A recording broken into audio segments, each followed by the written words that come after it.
So hi friends, now we are going to start the new topic job costing, job and batch costing.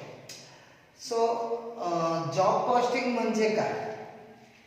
तर job costing म्हणजे एखाद्या इंडस्ट्रीमध्ये ते work स्वतःहून न करता ते बाहेर देतात, आउटसोर्सिंग त्याला म्हणतो. म्हणजे ते वर्क त्यांना जॉब करायला देतात. समजा एखादी इंडस्ट्री आहे, समजा कार मॅन्युफॅक्चरर कंपनी, तर कार मॅन्युफॅक्चरर कंपनी सगळेच पार्ट्स काही स्वतः बनवत नाही. त्यातले काही पार्ट जे असतील ते दुसऱ्यांकडनं बनवून घेतात.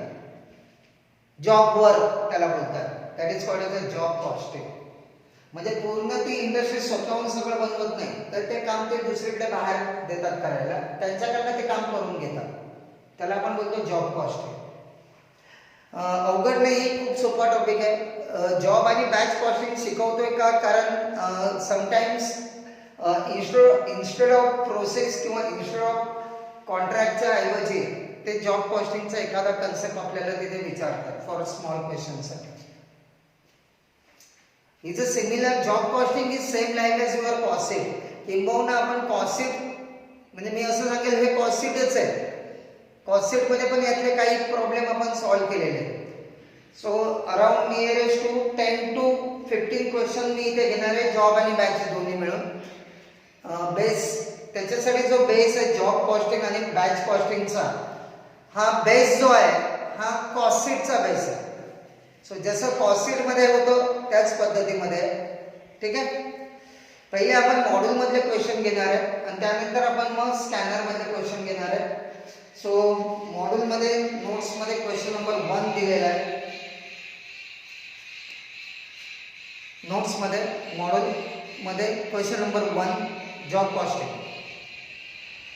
A newly appointed cost accountant, you find that selling price of job number 9669, underline the word job number 9669, त्याला नंबर दिलाय त्या जॉबला, has been calculated on the following basis. म्हणजे आपल्याला काय करायचं आहे, तर आपल्याला जॉब नंबर 9669, मी तुम्हाला मगाशीच बोललोय, कंपनी काय करते, एखादं वर्क बाहेर देते करायला, स्वतः नाही करत. किंवा एक वेगळं डिपार्टमेंट असतं, त्या डिपार्टमेंटला करायला देतं. त्या कामाची आपल्याला कॉस्ट काढायची. आता इथे त्यांनी जॉब नंबर दिला 9669. या जॉब नंबर 9669 चा आपल्याला सेलिंग प्राइस काढायची आहे ऑन द फॉलोइंग बेसिस. मटेरियलची व्हॅल्यू दिली आहे 12.08, डायरेक्ट वेजेस दिलाय 22 hours ॲट 25 पैसे पर आवर्स, म्हणजे एका तासाचे 25 पैसे. सो 22 into 0.25 5.5 येतं.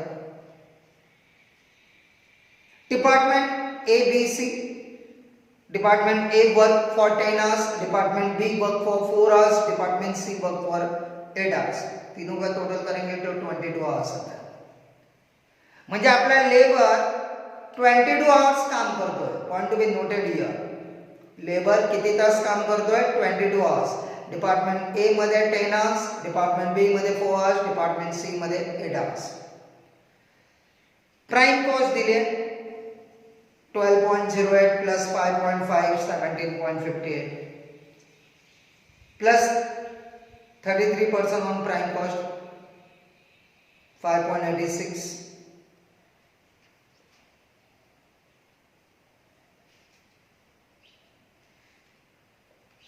टोटल आपल्याला त्यांनी दिलेली आहे.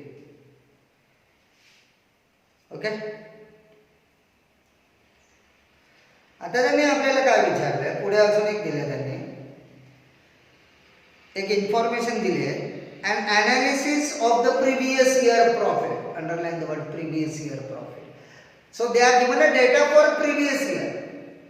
हा जो टेबल त्यांनी दिलेला आहे तो जॉब नंबर 9669 चा आहे. त्यांनी लास्ट इयरचं इन्फॉर्मेशन आपल्याला दिली आहे. Analysis of the previous year profit and loss account shows the following. आता लास्ट इयरचे इन्फॉर्मेशन काय दिली आहे, मटेरियल यूज आपण किती मटेरियल यूज केलंय 77,500. डायरेक्ट वेजेस ही इन्फॉर्मेशन लास्ट इयरची आहे. लास्ट इयरचं वेजेस किती आहे? डिपार्टमेंट ए चं 5,000, डिपार्टमेंट बी चं 6,000, डिपार्टमेंट सी चं 4,000. फॅक्टरी ओव्हरहेड डिपार्टमेंट ए चं 2,500, डिपार्टमेंट बी चं 4,000, डिपार्टमेंट सी चं 1,000 आणि सेलिंग कॉस्ट दिली 30,000. You are required to calculate and enter the revised cost, underline revised cost, using the previous year figure as basis. म्हणजे last इयरच्या base वरून आपल्याला रिवाइज कॉस्ट कॅल्क्युलेट करायची. Draw up a job cost, job cost काढायचे and to the total job cost, underline the job cost, 10% of profit and give the final selling price. ठीक आहे. आता सुरुवात कसं करायचं, काय करणार, कसं करणार? प्रॉब्लेम एकदा समजला की एकदम सोपं आहे, अवघड नाही. पहिले आपण काय करायचं माहितीये का? Number of hours find out करायचे. We have to find out the number of hours. Number of hours. आता number of hours कसे फाइंड आउट करणार? हे त्यांनी लेबर पर आवर्स दिलेले आपल्याला. लेबर पर आवर्स किती आहे? 0.25 म्हणजे 25 पैसे, एका तासाचे 25 पैसे. हे आपल्याला लेबरची कॉस्ट दिली त्यांनी लास्ट इयरची. लास्ट इयर मध्ये A B C ABC labour cost. Last इयरला लेबरची कॉस्ट किती आहे? 5,000, 6,000, 4,000 ही लेबरची कॉस्ट आहे. हे लेबर पर आवर्स आपल्याला माहिती आहे 25 पैसे. मग मी ह्या कॉस्टला 25 पैशांनी डिवाइड करणार पर आवर्स.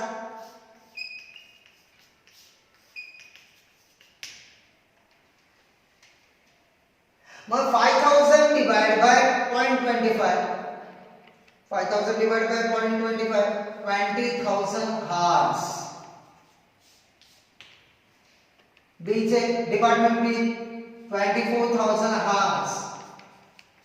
म्हणजे लास्ट इयरला, हे लास्ट इयरच आहे, म्हणजे लास्ट इयरला डिपार्टमेंट ए मध्ये 20,000 hours काम केले, डिपार्टमेंट बी मध्ये 24,000 hours काम केले आणि डिपार्टमेंट सी मध्ये 16,000 hours काम केले. सो इथे आपल्याला मिळाले नंबर ऑफ आवर्स. कसे काढले नंबर ऑफ आवर्स? लेबरच्या कॉस्टवरून. लेबरची कॉस्ट माहिती आहे, लेबर पर आवर्स माहिती आहे, मग labour cost divide by labour per hours, number of hours. काय डाऊट? आता नंबर 2. आता मला काय पाहिजे? Factory overhead rate. फॅक्टरी ओव्हरहेडचा रेट काढायचा म्हणजे ओव्हरहेड रेट कसं काढणार? एक गोष्ट नेहमी लक्षात ठेवायची, जेवढे लेबर आवर्स असतात ना, म्हणजे जेवढे तास तो लेबर काम करतो जनरली तेवढे तास ती मशीन वर्क करत असते. म्हणजे तुमचे ओव्हरहेड रेट सुद्धा डायरेक्ट लेबर आवर्सवर कॅल्क्युलेट करतात.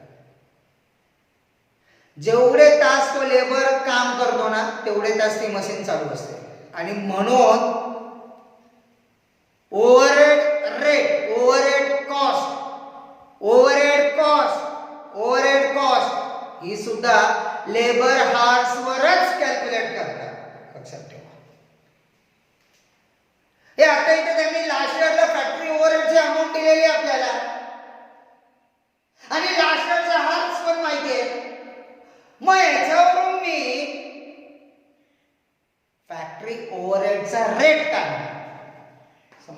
समजतंय का? डिपार्टमेंट ए बी सी किती आहे factory overhead? Factory overhead last इयरला फॅक्टरी ओव्हरहेड किती होता? 2,500, 4,000, 1,000. आणि आपल्याला हार्स माहिती आहे, तिथे काढलेत आपण hours. So 2,500 divide by 20,000 hours, 4,000 divide by 24,000 hours. 1000 divided by 16,000 hours. So 2,500 divided by 20,000. 0.125 rupees 0.125 per hours. हा तुमचा फॅक्टरी ओव्हरहेडचा रेट. फॅक्टरी ओव्हरहेड रेट काढला. कसं काढला फॅक्टरी ओव्हरहेड रेट? फॅक्टरी ओव्हरहेडची cost divide by number of hours. So हा factory ओव्हरहेडचा rate आला 0.125. 4,000 divided by 24,000 hours. 0.16667 per hours. 1,000 divided by 16,000. 0.0625 per hours. This is the hours rate. ठीक है. मग आता simple.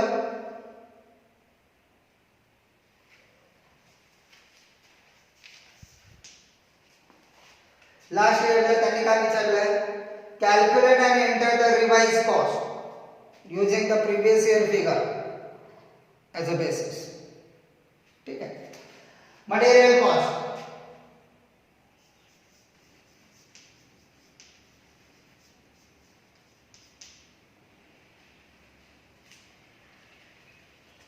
$77,500.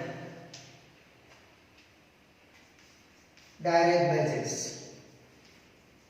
15,000. 77,500 plus 15, 92,500. This is your prime cost. Add factory overhead. तिन्ही मिळून दिले 7,500. 1 lakh. This is your work cost. Add selling and distribution.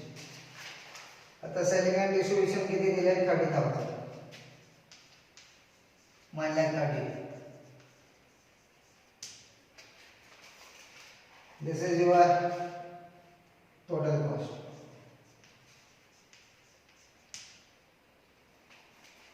ठीक आहे. आता हे का कॅल्क्युलेट केलं त्याचं कारण सांगतो.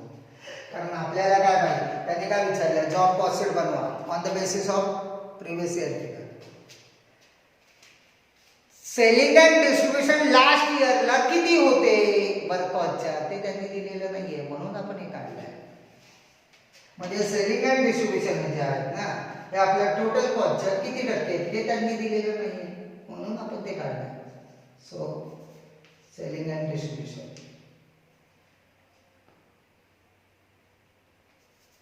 Sorry, work cost. Selling and distribution. Percentage of selling and distribution on work cost. 30,000 divided by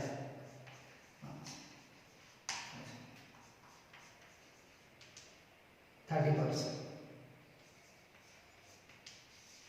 म्हणजे सेलिंग अँड डिस्ट्रीब्युशन वर्क कॉस्टच्या 30%. याच्यासाठी ही वर्किंग नोट केली. सो 3 पहिल्या वर्किंग नोट बनवल्या. पहिल्या वर्किंग नोट मध्ये नंबर ऑफ आवर्स वरून फॅक्टरी ओव्हरहेड रेट मिळवला. त्यानंतर मला सेलिंग अँड डिस्ट्रीब्युशनचा पर्सेंटेज पाहिजे होते, म्हणून मी लास्ट इयरची कॉस्ट शीट बनवली. सेलिंग अँड डिस्ट्रीब्युशन 30,000 आहे, वर्क कॉस्टचा 30%. आणि मग आता मी जॉब कॉस्ट बनवणार, जॉब कॉस्ट शीट बनवणार. Job cost sheet current year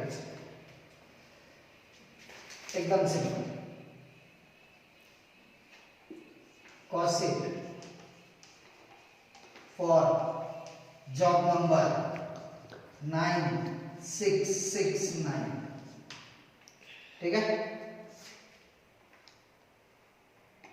material, हे मटेरियलची त्यांनी अमाऊंट दिलेली आहे आपल्याला 12.08. मटेरियलची अमाऊंट त्यांनी दिली 12.08. Direct labour, I think direct लेबरचे पण त्यांनी आपल्याला क्वेश्चन मध्ये अमाऊंट दिलेली आहे बघा.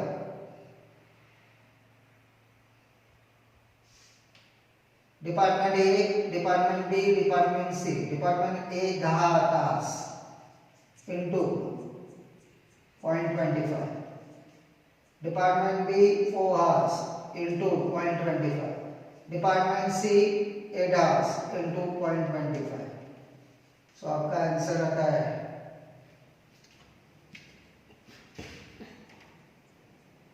2.5, 1 and 2,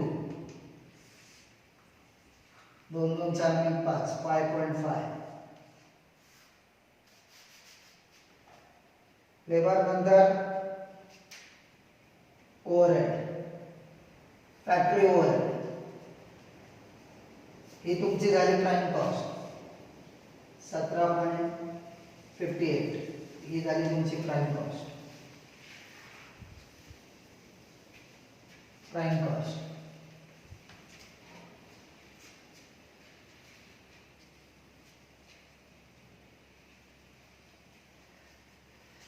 इथे मला जागा नाही त्यामुळे मी इथे जाहीर करतो, कंटिन्यू करतो.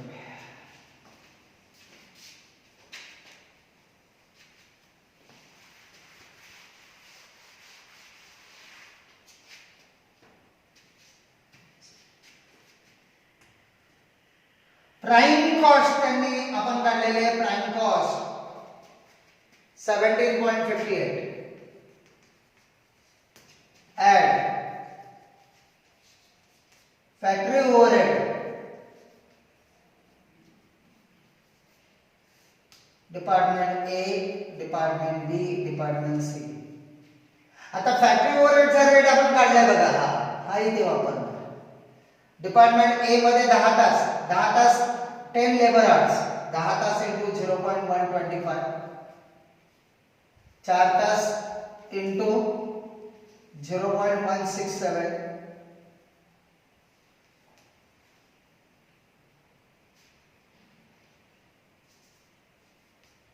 आणि 8 तास इंटू 0.625,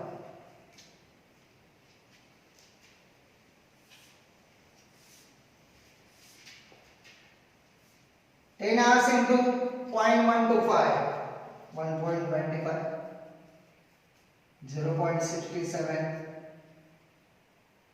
and 0.50. So माझी फॅक्टरी ओव्हरहेड आली 2.42, 17.58 प्लस 2.42 20, ही आली माझी फॅक्टरी कॉस्ट किंवा मी त्याला बोले work cost.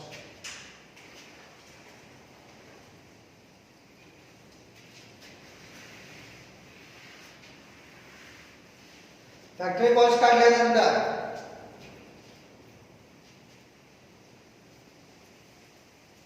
Add selling cost, आणि सेलिंग कॉस्ट किती आहे तर सेलिंग कॉस्ट आपण लास्ट इयरला बघितलं 30% वर्क कॉस्ट, मग ह्या वेळी पण आपण वर्क कॉस्टचा 30% घेऊ.